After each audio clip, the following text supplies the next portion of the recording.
Hey, and welcome to another episode of the Founders Club podcast. I'm excited today. We've got another good friend of mine. We've got Mark Tang here. Successful business people. How much good work that's done on the golf course. Because that's where the real trust is built. Us pushing him to progress was forcing him to move somewhere else. Right. We just get in the way. So the founder has to either elevate themselves. Yep, or transition. Transition. Yeah, go somewhere else. Mark Tang is the founder of two businesses, and he's had a great exit out of both of them, and now is a general psychologist. Welcome. Thanks. Good to be here. Yeah, thanks for coming. You're welcome. Tell us a bit about your background in business. Okay, so, I got into business.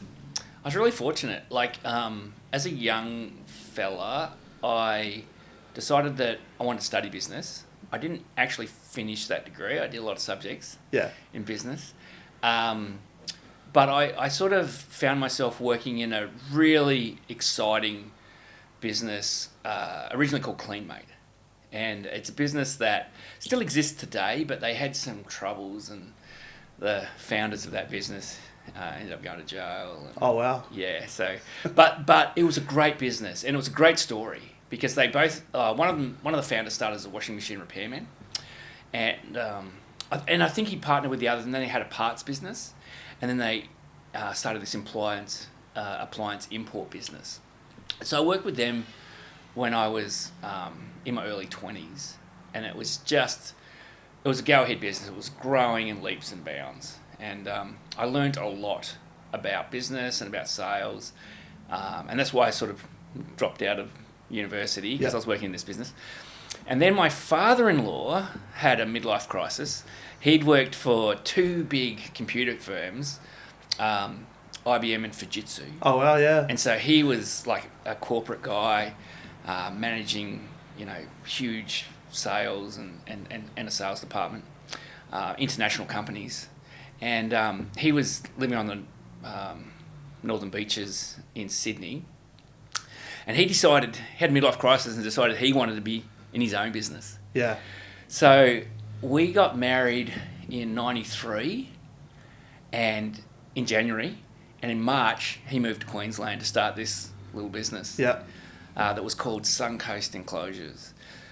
And for about 3 years, he worked in that business, 2.5 years, and he'd funded it from his earnings in his other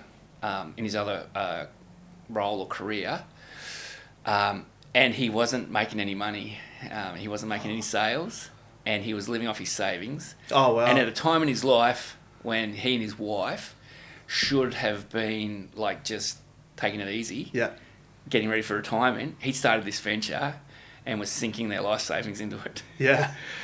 So he did that for a few years, and I was working with CleanMate at the time, which was a really successful business, and we were working in French's Forest in Sydney, and we'd come up here and visit my in-laws, and he would just tell me these sad stories about how this business was just failing, and my mother-in-law. And so anyway, over a period of time, a guy that he was associated with that ran the Sydney operation of his business, he bought a franchise/licensing agreement up here in Queensland. Yeah.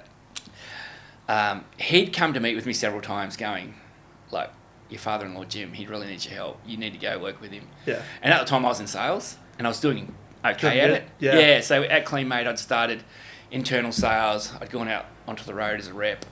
And then I'd been offered a position as the acting state sales manager, because they were going through some transitions. I wasn't the state sales manager, but I transitioned through. Yeah. And I'd been doing quite well. So it was a big decision, because that career was going really well. I was a young guy. I was earning fabulous money back then. And this was a really successful enterprise at the time. And so it was a really big decision to get paid a third of the money and come here to a business that was really struggling. Yeah. But we made that decision in 96 and moved to Queensland.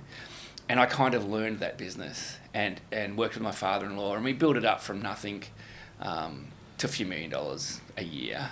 And then he wanted to transition out of the business, so I bought it off of him. And then an opportunity came up in the States with a similar kind of business, and I had some contacts there. And so Sorry, can we go back to what was the difference maker? What was the biggest difference in going from sucking all the money out Yeah. to multi-million-dollar Making sales. success. Making sales. Yeah. He wasn't making any sales. Okay. Yeah. And he'd transitioned. So he was selling mainframe computers Yeah. for IBM. Computers that now like fit in an iPhone that used to take up this whole office space. Crazy. That's what he was selling. Wow. Yeah. And so those sales were like technical, highly technical, and would take years Yeah. to make. And all of a sudden he went to selling home improvement products, like aluminium home improvement products, where he needed to close the deals like today. Yeah. Yeah. And it was a really difficult transition for him. And he really struggled to do that. And so he just needed sales. So that was the thing. I came up and I acted as a salesman for him. I took a big reduction in pay, but I earned shares in the company. Yeah. Cool. So then after a 5-year period, I owned 50% because I was awesome. taking less wages. So Yeah. then I was a joint owner. Yeah. Yeah. Oh, And then, cool. and then from there, I was able to transition and start the business in the US. And so tell me about the business in the US. Okay, so what happened was there was a guy, so home improvement products. There was the screen enclosure business that we were doing here in Queensland called Suncoast Enclosures. That's now called Suncoast Outdoor Living. That one of the original founders of that business was American.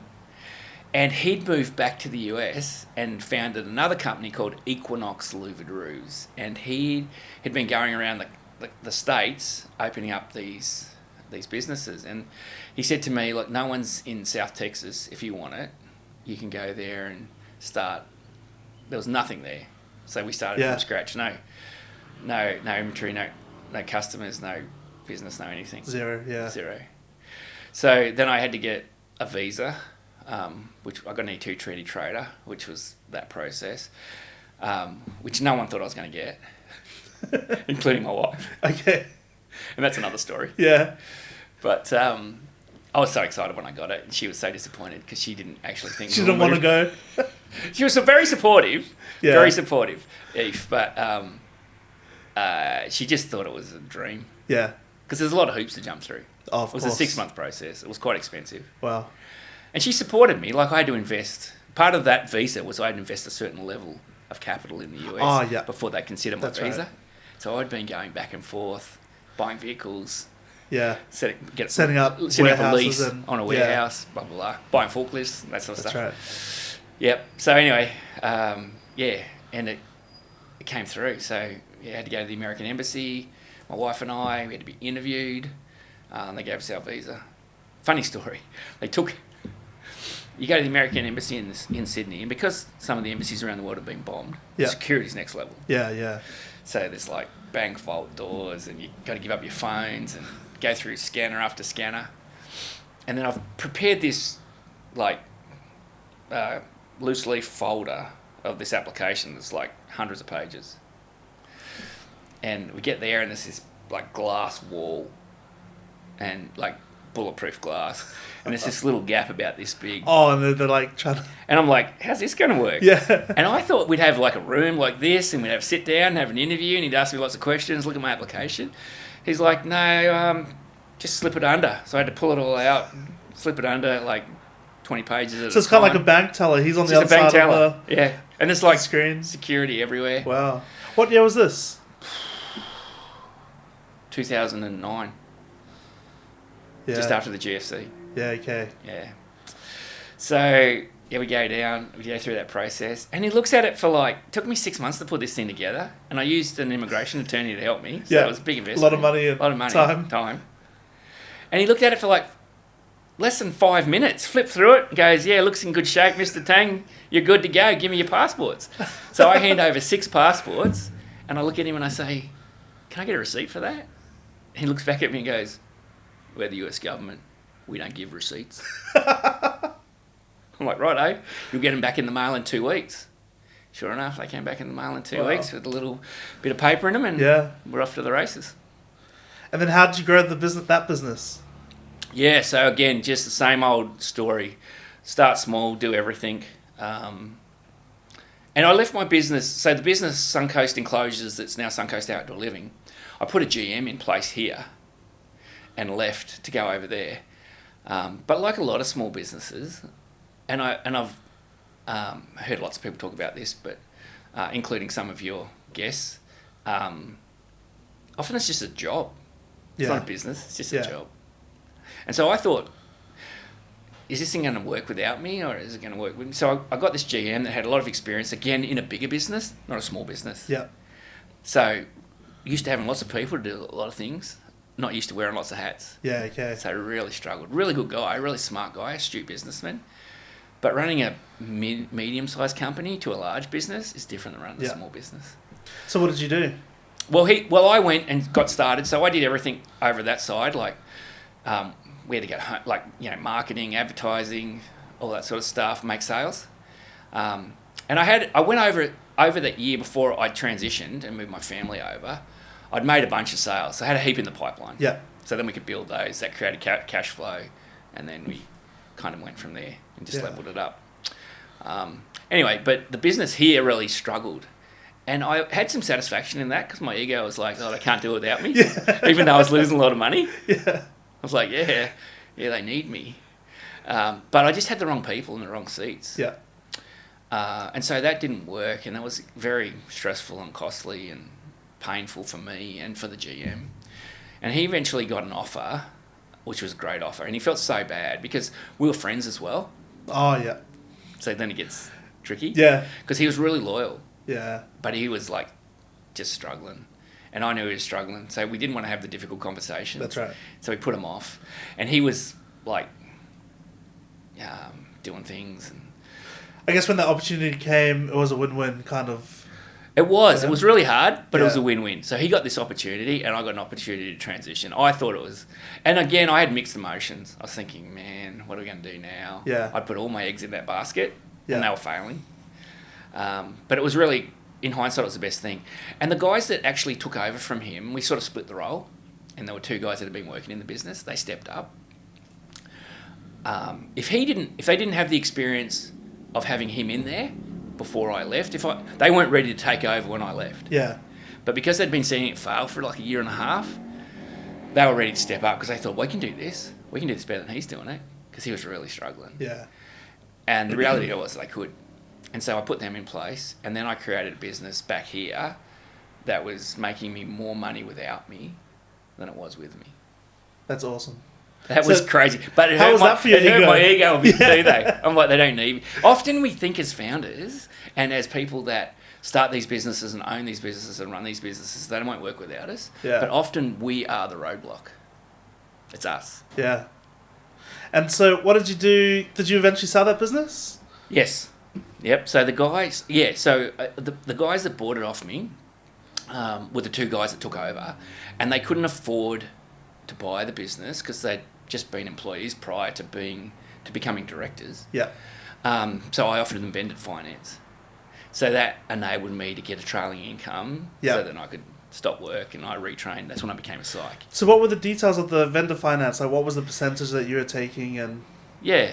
So we just kind of, worked out what was the fair thing. So over time, we worked out a price. Yeah. And I gave them, compared to the business that I sold in the States, because I had another one that was going over there as well. When I sold that one, I sold it with, inventory and a lot of that stuff. Like these guys, we didn't do much with the inventory. We came up with a figure that I thought was fair based on, what a broker would tell you. Yeah.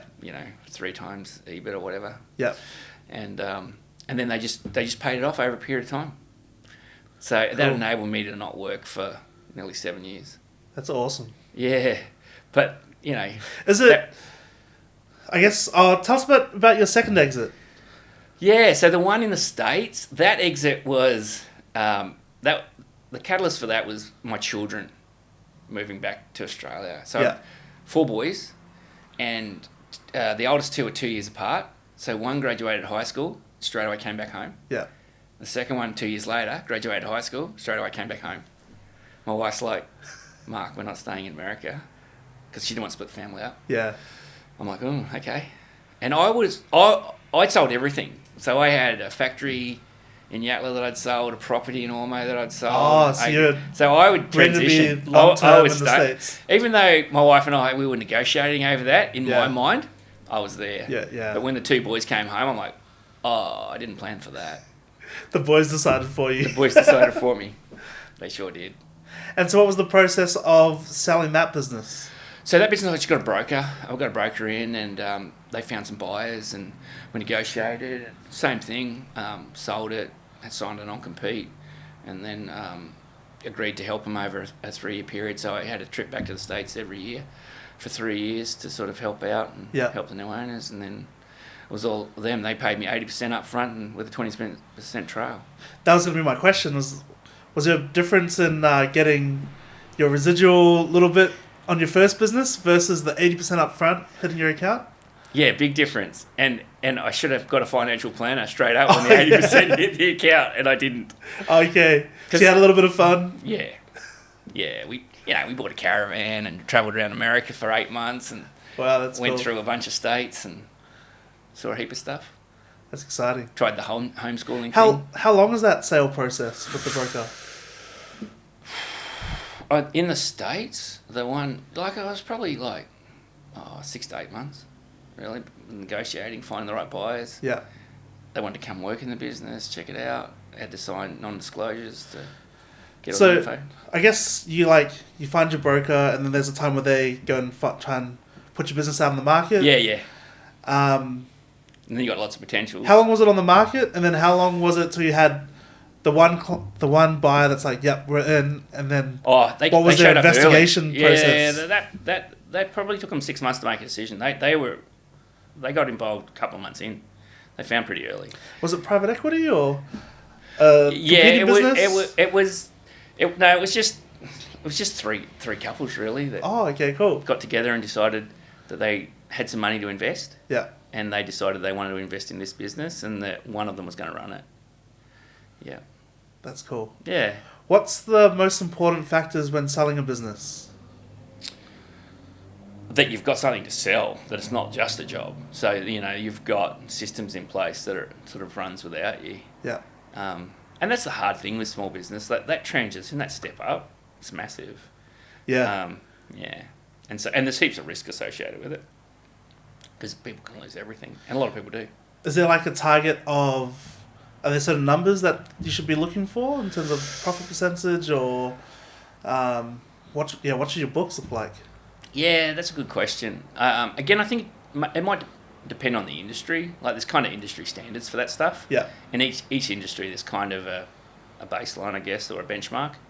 And as long as you're sort of close to that. And in our industry, we were close, so it sort of all worked out. Yeah. And look, I was not selling... I was just selling South Texas. But the guy that took the product to the US, he sold the entire country to a corporation called Amerimax.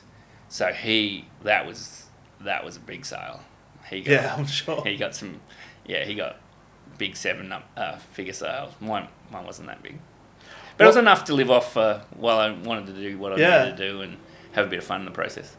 What you said you should have gotten a financial planner? Yeah. What were some financial decisions that you... I guess, what were the fun ones and stupid ones that you did? And then what do you wish you had made? Oh, look, again, you just think that the money's just going to last forever, and doesn't. Yeah. It just doesn't. And so you should, I probably should have took a bit more aside and invested it and live off some of the investments and been a bit smarter about how I did that rather than just, play around with some and leave some in the bank, put some in the share market. I dabbled in different things. Yeah. A lot of stuff which I wasn't an expert in or good at. You just thought... Yeah, I thought I'll give it a go. Might as well give it a go, yeah. Yeah, and I learned a lot of stuff, but it didn't really get me anywhere. So, but it was fun, and the big thing was all that enabled me to go back in my 40s and take, nearly 7 years out of the workforce to retrain. And the retraining, the difference now is that those other things I fell into. Yeah. And they were someone else's dreams, and now I'm kind of living my dream. So when I first went to uni, I didn't want to study business. I wanted to study psych. But everyone talks you out of it. Because especially back in the 90s, in the late 80s, it's like mental health. No one's talking about it. Yeah, that's true. It's changed a lot. And so now what do you do? Okay, so now, I went back. In Australia, I did a pathway called a 4+2 to get my general registration as a psychologist, registered with APRA, so board approved. And so that pathway is I did a Bachelor of Psychology with honours. So it was a 3-year degree plus an honours year. Yeah. At the start of our 3-year degree, our first year cohort at Griffith here on the Gold Coast was about 700. On our 4th year, there were 30 left. So there's a bit of an attrition rate. Really weeded you through. Yeah. Yeah, and I think we needed a 6.0 grade point average to get into honours. So it's pretty high. Yeah. Yeah. And then, so we did the honours, wrote a thesis, which got published in the British Journal, which was pretty cool. That's cool. Yeah, so I was pretty pleased with that. That's a lot of work. It's like checking these things off the bucket list, right? Yeah, Being published. Yeah, that's right. All that stuff. So, and then I did the 4+2 doesn't exist in Australia anymore. That pathway's gone, for good reasons, I think. But I had to do like a 2-year internship. Yeah. You need 3,000 hours supervised practice, that sort of stuff. Then you got to sit a board exam at the end, which is a crazy 3.5-hour exam, which I really underestimated the first time I tried to sit it. Took it a bit more serious the next time. That's right. I was like, whoa, there's a bit of content in this. Yeah. Yeah, sort of that one blew me away. So you tick that box and got that registration. And then through that process, I kind of contracted with an organisation called the Arbinger Institute, which has been around here in Australia for about 15 years, and I kind of sort of head up the Australian office for that now, cool. in one of my other hats or roles. Yeah. And it's still pretty small here in Australia, but I reckon it's one of the best kept business secrets going around in terms of helping businesses develop their people. And so I came across that when I was living in the States, incorporated it in my American business and my Australian business to some degree, mainly in the American one. And that was the thing that really added value because it increased the human performance in my business, it improved the culture and the leadership capabilities of all my people. So what are some of the frameworks that businesses can implement?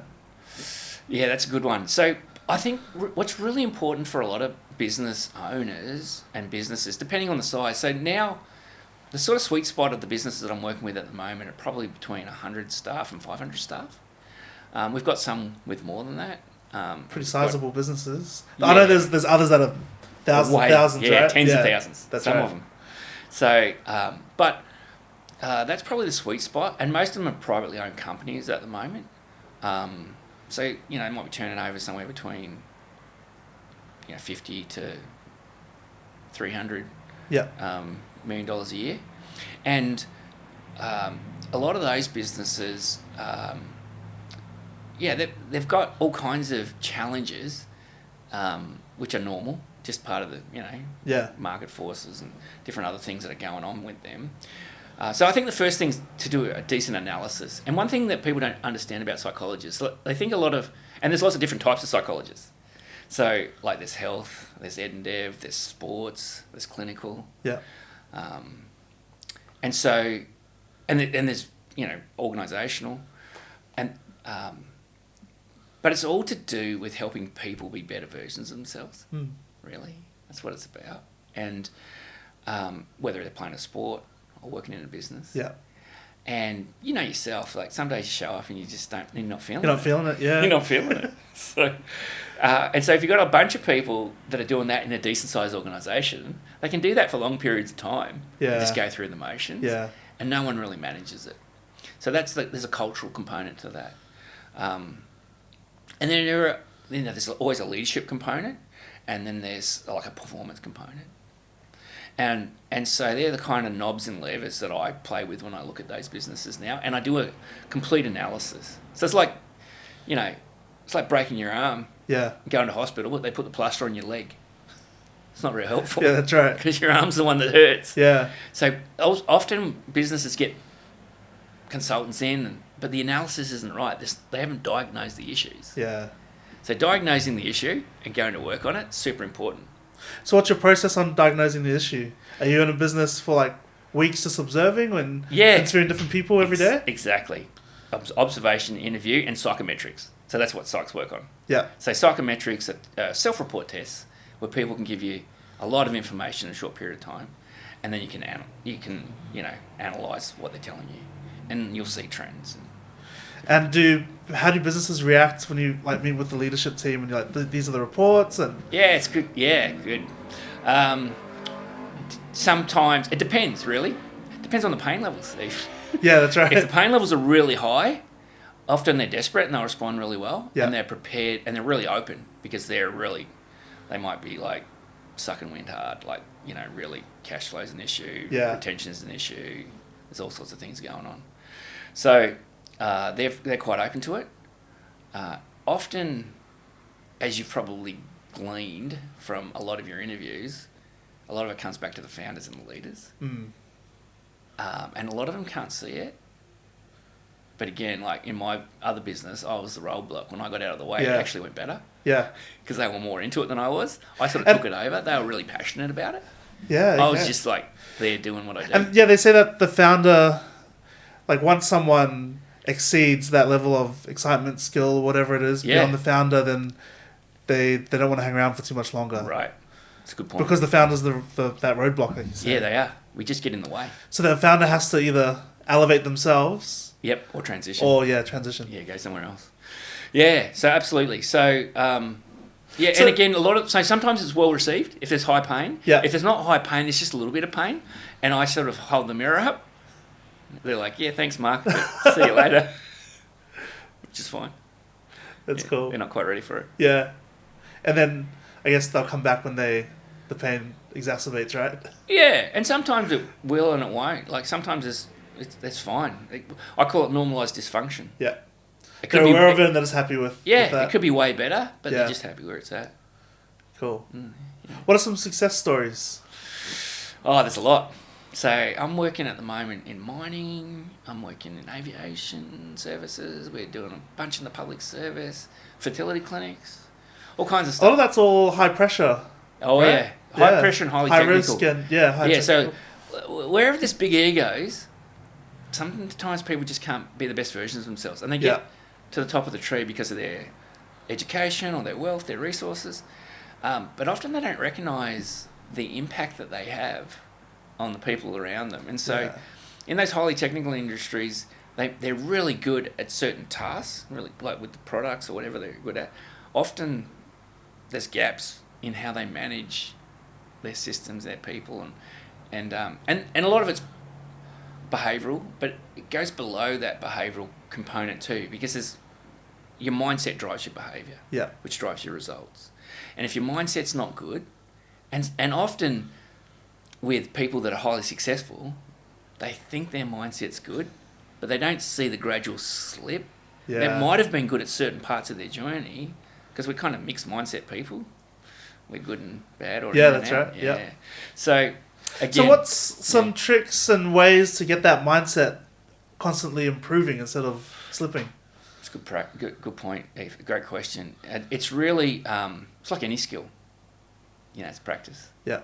And it's not just any type of practice. It's the right kind of practice. Like they say that practice makes perfect, but it's really perfect practice that makes perfect. Yeah. And so, understanding the nuance of one of the things that I discovered in working with the Arbiter Institute is this concept of self-deception, the problem that people have that they don't know they have. Mm. And so it's hard to fix a problem you don't have. It's hard to hit a target that you can't see. Yeah. And so if you don't know that that's happening for you, then you just keep doing it and you think it's everyone else. Yeah. Yeah, so you kind of externalise it rather than internalise it. And so having systems and things in place to practice that regularly is really important. So teams that do well in sport, they don't just play the games, they practice. Yeah. And then they play the game and they get information and data. So businesses that are in business, that's playing the game. But where's the practice to get better at the game?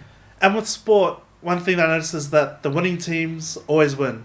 Yeah. Because that mindset, that culture. Expectation, that culture of confidence, always winning. Yes. We're here, we work hard, we do what's needed. Yep. And they just go with that confidence when they go to play. I guess same thing in business, right? Yep, absolutely. And the thing that they've done now in leagues like the NBA and NFL and AFL, rugby league, they have a draft. Yeah. So that kind of is meant to equalise the playing field if it's done properly. Yeah. often. And keep the level high because the pressure's on. Correct. You're getting cut. Yeah, exactly. Yeah. So it kind of helps in that situation. So in business, we don't often have a draft. We just keep people in the position, and they're often not happy, but we don't ask them if they are. But they haven't got something better to do, so they just keep doing what they're doing. And so, like, one of the metrics that I look at is how engaged are they? So disengagement is an issue. Mm-hmm. Often people are quite disengaged and we don't know they are. And there's so that's one, and then there's another one in terms of like the impact that people have. Because often we measure performance. Yeah. You know, and we look at effort. Yeah. But impact really matters too. That's right. People having a positive impact. So often we've got a salesperson that's got really good sales skills, but everyone hates him. Yeah. You know, so, or her. And so you've got this dilemma of that you've got this skill set, but it really affects your culture because it creates all this negativity. Yeah. Whereas if that person would just learn to help a few more people, the whole team would be better.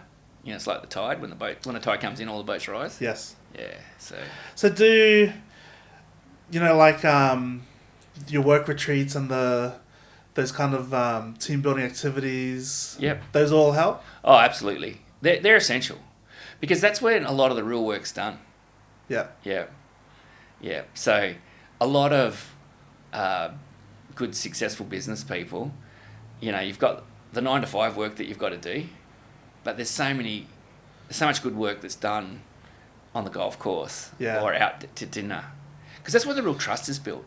You're just giving me an excuse to go and play golf and go out to dinner more often. Exactly. Because that's where the real work's done. Yeah. Because you meet the contacts and the leverage, and so, of course, you often don't build trust during the 9 to 5. Yeah. You're just going through the Everyone's motions. kind of guarded as well during that time. That's right. The real trust is built and because trust and commitment move together. It's just a relationship principle. Yeah. If there's high levels of commitment, there's high levels of trust. Yeah. If there's low levels of commitment, there's low levels of trust. It's just a relationship principle. So, and they grow together. So when trust is lost, people don't commit. Yeah. But the thing to get trust back is to commit. So if you won't commit, it's the same in husband and wife relationships. Yeah. If commitment's lost, then trust is lost. Yeah. The way to get that trust back and rebuild it is to commit again. Yeah. But if no one ever commits, the trust just stays here. That's cool. They move together. What's been... I mean, we already went through the successes of your psychology work. Yeah. What's one of the saddest things you've seen a negative impact on the business because they failed to do certain practices? Look, there's lots of things, I guess, but losing good people. Good businesses lose good people all the time for just... And again, it all comes back to mindset, because when people have an inward mindset and they're so self-focused, they don't see others. We just lose those people. We lose the talent. Often that talent goes on to do bigger and better things too.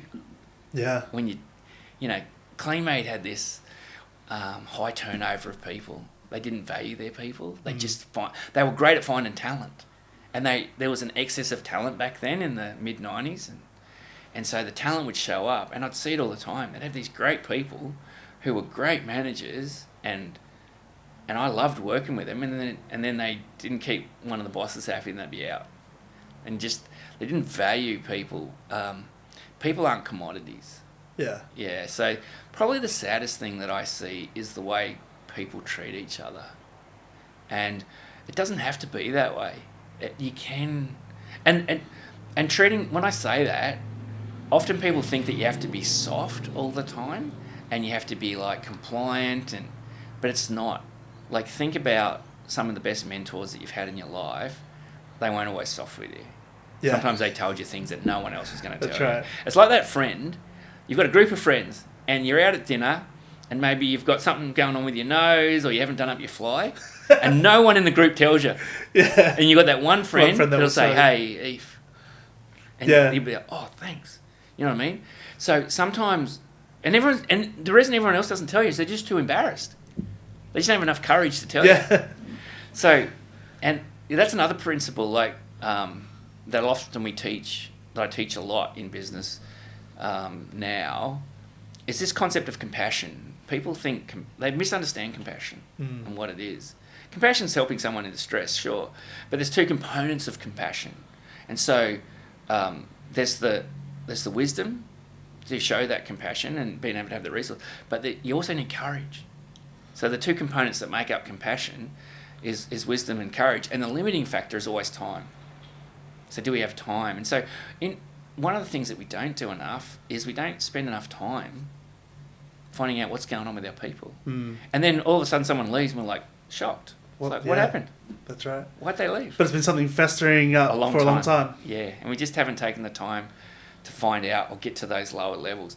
And there's, again, we don't have to live in each other's pockets, and there's a level of professionalism in business. You don't have to know everyone's business, but they're still a person.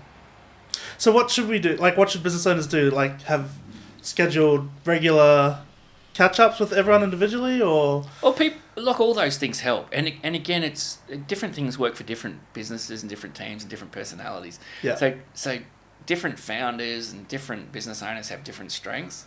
They've got to recognise that if that's not one of their strengths, then someone needs to be doing it. Someone needs to be doing it. That's right. Like, who's teaching the leadership principles? Who's working on the culture? Because culture's always fluid. It goes up and down. It can change in a heartbeat. You can have a great culture, and again, you see it in sports. If I see a club that's really successful, has a great culture, a few things change, a few key individuals leave. Yeah, culture. It's changed. Yeah. Yeah, and then of course there's always that human performance component. Humans love to do well. Yeah, that's right. We love to win. Everyone wants to succeed. We love to succeed. And so helping people do that in whatever form it looks like for them. And it's different for different people. So understanding their own goals and objectives and challenges is super important. So I'll give you an example. We had this one guy in one of the businesses that we used to build these screen rooms, and he was a fantastic screener. Like, he was so much better than everyone else. And so we wanted him to grow and develop and become like a leader in the business and show. But he didn't want to do that. He didn't have a driver's license. He didn't have all these things that limited his progression in his career. So we kept pushing him. But he didn't want to go in that direction. And we nearly pushed him out of the business. Wow. Until we realised that he wanted to do a good job, which he did. He loved the NRL, and he loved drinking beer. And if he could do those things, he was happy. Yeah. But we were forcing him down these roads he didn't want to go down. Do you know what I mean? I guess part of it was like, maybe your thought was, if we don't help him progress, he's going to move somewhere else as well, right? Right, but there was no chance of that. Yeah. Us pushing him to progress was forcing him to move somewhere else. Right. Because it wasn't what was important to him. Yeah. So understanding his goals and his objectives and his challenges and what made him tick was really important, that we got him in the right. And he was happy doing what he was doing. We were the ones creating. So it's similar to like love languages in a relationship. Yeah. Same thing with business. Yep. You have to know what motivates them and what makes them feel appreciated. Exactly. For their efforts and their work. Yeah. We all like to receive love in the way that we show love. Yeah. That's what that principle is. Yeah. Cool. What's next for you, or what's your future career goals? So what I'd really like to do is help, like, so I've got my own little private practice. I'd like to grow that. Yeah. I'd like to provide a pathway for early career psychologists to get into the field and provide some. So I'd like to grow that little business, and that's called Simple Solutions. And then the Arbinger business that I'm working with the licensee currently, and he's had the license for a while, but there's going to be a transition period at some point. And I'd really like to see that business grow in Australia, because the content is outstanding. And it's one of the best kept secrets in the country in terms of helping businesses not only help their people, but help the space between their people, the relationship. As that improves, everything just gets better. Yeah. Yeah, they get more productive, they're more accountable, more collaborative. And more importantly, they're more innovative. They come up because they're just comfortable. They're not thinking, oh, what's the boss thinking about me? Or, oh, they're not competing with these guys. Yeah. We're all just, we're all working together. We all got our roles. They feel the support and they just go in there and go in their lane and do and what so they need to do. Arbinger have been working on systems for about 50 years, and they've got it dialed in now. And they're in about 40 countries, but they're really small here. Yeah. So I'd like to see that business really grow. So that'd be cool. That's cool. Yeah. What are your, I guess, what would you say are the most important traits for a successful entrepreneur? Traits. Well, I always like Gerber's book, The E-Myth, how you've got the technician, the manager, and the entrepreneur, and that sort of progression. I think entrepreneurs have to have certain risk profiles. They have to just realise what they're good at and do that, and then leverage what they're not good at and get people to do that. I think that's super important. Initially, you've got to be slightly good at everything because you're doing everything. Yeah. Yeah, but eventually you've got to be able to make those transitions, and what it looks like to lead a team of 5 is very different to what it looks like to lead a team of 10 or 20 or 50 or 100. And so developing those new roles and the new systems with the right mindset is super important. And people that are really successful, they seem to be able to do that and navigate that really well. So self-awareness, I guess, right? Yeah. Know where they're at and what they need to learn. Yeah, absolutely. High levels of self-awareness, heaps of, passion and dedication. They all help. Motivation goes up and down, but the dedication that they put into it, the belief, driven by that passion. What's the best life advice you've received? Life advice, man, that's a good question. When I first got into business, this isn't the best advice at life advice. One of the first business mentors I had, he drove a Porsche and had all flashy stuff, and his motto was all flash and no cash. Yeah. That wasn't the best advice. No, I think, look, I think the art of the deal, and the importance of people, getting the good deals done, a win-win. Yeah. I think one of the best business books, well, probably the 2 best business books I've ever read are Leadership and Self-Deception and probably the 7 Habits of Highly Effective People. And those principles sort of hold true. Yeah. That concept of win-win, habit 4 or 5, whatever it is, and then sharpen the saw. Yeah.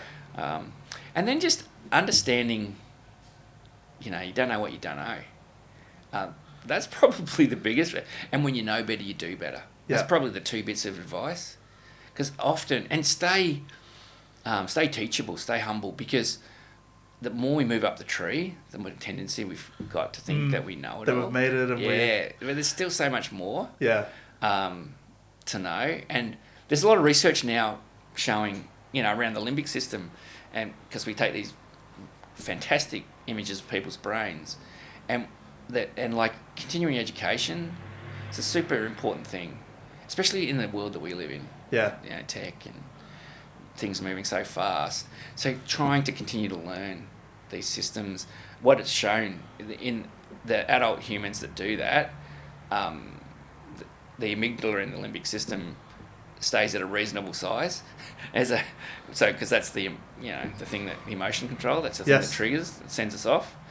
And you've heard that term, grumpy old men. Yeah. Well, they just shut up shop. They stop wanting to learn stuff. They don't want to learn how to use the iPhone. That's not the world we live in. They don't want to learn how to send an email. They don't want to do those things. So they stop learning. Yeah. And the medical imaging is showing that the amygdala just gets bigger and bigger. So they just get angrier and angrier. Just grumpier and grumpier. That makes so much sense, though. Doesn't it? Yeah. But so if we keep learning, we stay engaged. It's a super important principle for life. Because then life's still exciting then. Yeah, that's right. New stuff coming Nothing's out. old. Nothing's old. It's always something to learn. And especially with the world we live in now, with AI and everything else that's coming online and potential space travel. Yeah. Neuralink. That's crazy. What? Yeah. Yeah, I know. So, there's just...